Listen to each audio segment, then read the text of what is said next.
हिंदुस्तान की सियासत में एक धूमकेतु की तरह उभरी आम आदमी पार्टी ने कुछ ही समय में हिंदुस्तान की सियासत को एक ऐसा आईना दिखाया जो ऐतिहासिक तो है ही, साथ ही जाति, धर्म और वीआईपी कल्चर में गले तक डूब चुकी सियासी पार्टियों को भी सोचने पर मजबूर कर दिया।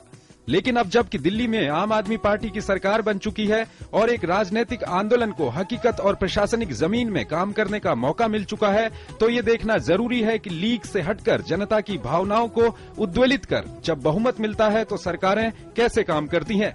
28 दिसंबर को आप के नेता केजरीवाल ने सरकार बनाने और न बनाने की दुविधा के बीच जब अंत में मुख्यमंत्री पद की शपथ ली तो दिल्ली के रामलीला मैदान ने एक अद्भुत नजारा देखा। हजारों की भीड़ केजरीवाल के समर्थन में रामलीला मैदान पहुंची और भीड़ की आंखों में थी एक अभिलाषा, एक आशा। अभिलाषा ये कि नई सरकार जनता को वोट बैंक की राजनीति से नहीं देखेगी। आशा ये कि नई सरकार उनकी रोज की दिनचर्या को आसान बनाएगी। और केजरीवाल और उनकी टीम ने काम शुरू कर दिया। काम इस तरह से शुरू हुआ कि मीडिया की नजरें उन पर रहें। सबसे पहले दिल्ली की जनता को 20,000 लीटर पानी फ्री देने का निर्णय लिया गया और इससे ज्यादा पर पूरा बिल लेने की बात कही गई। हालांकि इस फैसले में उन्हीं लोगों को शामिल किया गया जिनके यहाँ मीटर लगे हैं।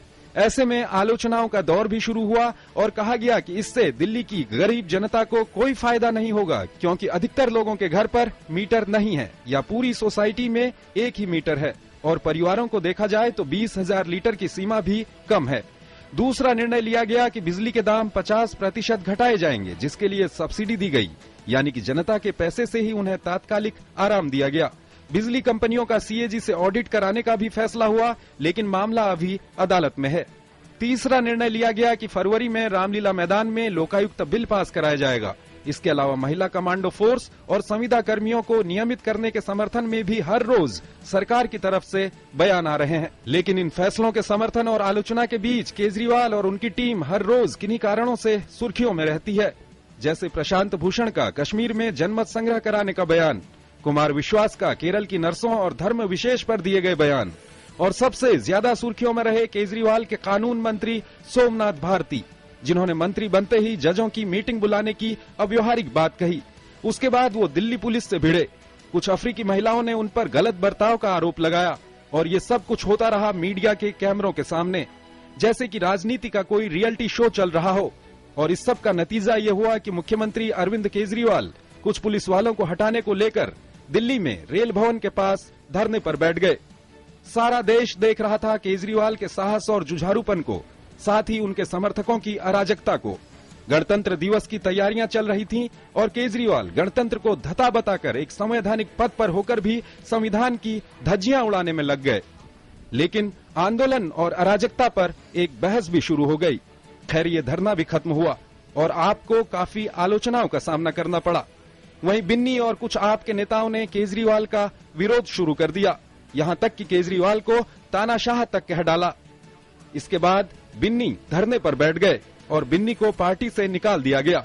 अब एक महीने बाद ये कहा जा सकता है कि टीम केजरीवाल ने अन्ना आंदोलन के बाद एक राजनीतिक दल बनाकर देश को एक नई आशा दी, हिंदुस्तान की सियासत को नींद से जगाया। लेकिन ये टीम अब कहीं अतिवाद और कम समय में ज्यादा ख्याति प्राप्त करने के चक्कर में भटक रही है।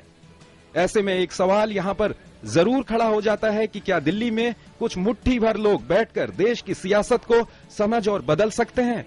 क्या सिर्फ सत्ताओं का विरोध और जनभावनाओं को भड़काकर लोकतंत्र को सार्थक किया जा सकता है? क्या आधुनिक तकनीकी और मीडिया के जरिए सेंसेशन पैदा करने से ही भारत जैसे अनेकता बहुल देश का भला हो सकता है?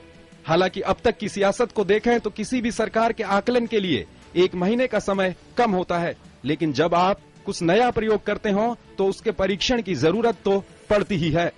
Chandrashekhar Joshi, DD news, Delhi.